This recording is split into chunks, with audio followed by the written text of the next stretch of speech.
Това е. Настъпи момента да се изнасям и реших, че понеже пътувам през Барселона и после от Барселона до София, и реших, че ще е интересно да ви снимам реално цялото пътуване. Въобще не знам дали ще е интересно. Като международен студент реших, че може би има и други хора, които пътуват толкова дълго време. Нали, разбира се. Тези, които имат късмет да имат директни полети. Супер. Аз за жалост не съм от тези хора. Имам супер много багаж. Въобще не знам как ще го пренеса. Един голям куфър, един малък куфър, една раница и едно цвете. Си носи от тук. Вече изпратих 50 кг багаж благодарение на почтата. И остава още толкова. Надявам се всичко да мине наред, но ако не мине, ще разберем следващите вие минути, аз часове. Сега чакам собственичката на апартамента да дойде, за да й предам ключовете и да видим дали всичко е наред. Всичко е наред. Освен, че счупих камерата на хладилника, но после я залепих. Така че мисля, че няма да има проблеми. В момента е 8:54 и аз в София стигам в 2 през нощта. Предстои ми първо влак до Барселона и от Барселона самолет, но има много голямо чакане на самото летище. Много ще ми липсва реално мястото, но надявам се ще успея да се върна някой ден. Понася се катуна. Добре, че си опаковах куфър, защото буквално ме беше страх, че ще избухне.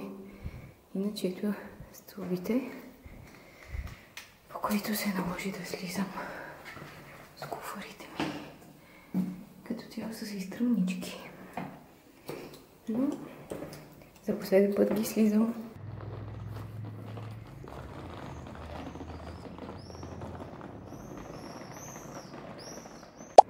Стигнах. Бях предвидила 1 час 40 минути за път, който обикновено минавам за 15. Но стигнах за около 30. Така че супер. Сега чакам. Още не знам къде ще бъде влака. Така че да. Наистина беше доста тегаво, обаче сега започва още по-тегавото, понеже трябва да си събере всичкия този багаж в съответно багажното и да си взема някакви неща при мен във влака.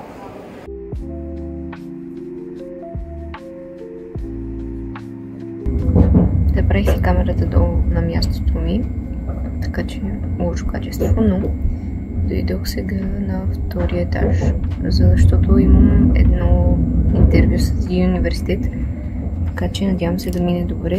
И тук има контакт и е сравнително изолирано.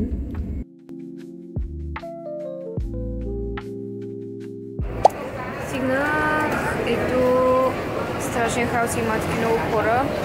Добре, че един мъж ми помогна да сваля багажа от влака и сега трябва да намеря как да стигна до летището. 4 часа, даже и повече преди полета ми, обаче с тези куфари просто няма как да правя нещо друго, освен да седа на едно място, така че трябва да намеря спирката на автобуса. Никак не започваме добре.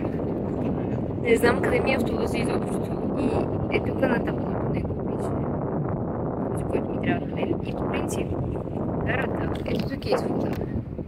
Точно ето там и минаваш от тук, после така и идваш. Само че аз не знам защо реших, че спирката е ето онази там и отидох до там. И след това всъщност реших, че е добра идея да проверя и се оказа, че е тук, точно под носа ми. Но няма мой автобус, така че ще видим. Всъщност съм много зле, обещавам, че обикновено съм по-ориентирана, но когато се загледах по-добре в картинката, се оказа, че това не е автобус, а е влак и дори не е имало нужда да излизам от гарата, за да стигна. Но сега съм във влака вече, успешно успях да си купя без нито една дума английски, защото жената не разбираше.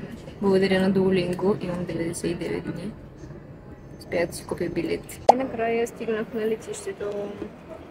Смешно е, защото през цялото време си повтарях как просто ще си оставя куфарите и продължавам без. Но сравнително бързо стигнах, между другото. Много бързо дойде влака, който се оказа, че трябва да взема. И вече съм тук. Сега ще си изям обяда, който вече не прилича на почти нищо. Но това е леща с картофи и сирене. И след малко ще чекирам багажа си. След няколко часа. Ето тук. Ето този въпросния багаж.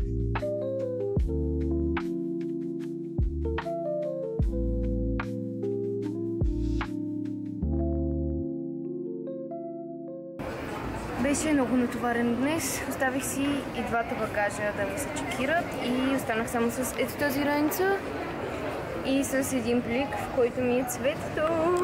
Позволиха ми да го взема, така че сега е с мен. Ето го. Само ето тук се щупи и то заради мен. И си купих също това, винаги от Барселона си го взимам, защото е доста вкусно. И разбира се един фреш, понеже иначе щях да се дехидратирам.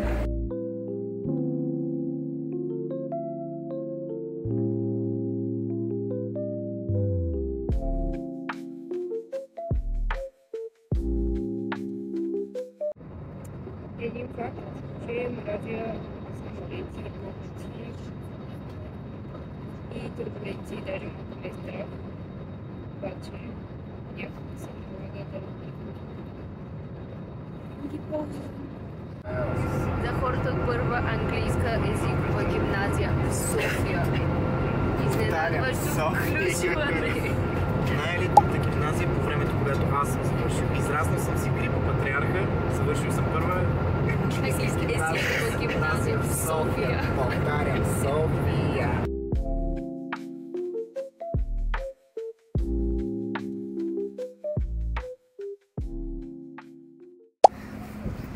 Ето, най-накрая стигнах и не нося аз куфарите. И вече в София, народна земя. Тук е 14 градуса и е 1,26. Аз тръгнах сутринта в 9 френско време, т.е. 10 българско, което прави доста време път. Полета беше спокоен и сега предстои голямото разопаковане на багажи. Чакам още да ми дойдат два картона, в които има неща. И така. Ваканцията официално започва днес.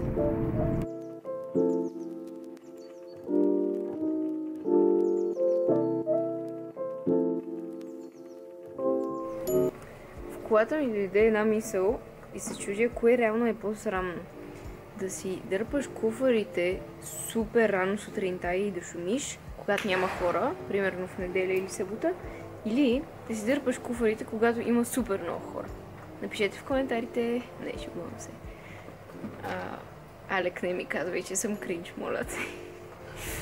Но да, просто тази сутрин си го мислех още докато ги влачех, защото то беше горе-долу като павета и наистина много шум издаваше. Издавах куфарите, но да. Благодаря ви, че гледахте този влог. Този път има заключение. И ще се видим в следващия, не знам кога. Дошла за мен една пратка, казват тук. Я да я видим. Аз вече го отворих, така че... Но ето, шапчица за завършване. Понеже ние нямаме церемония, за съжаление, но моето семейство винаги ме подкрепя.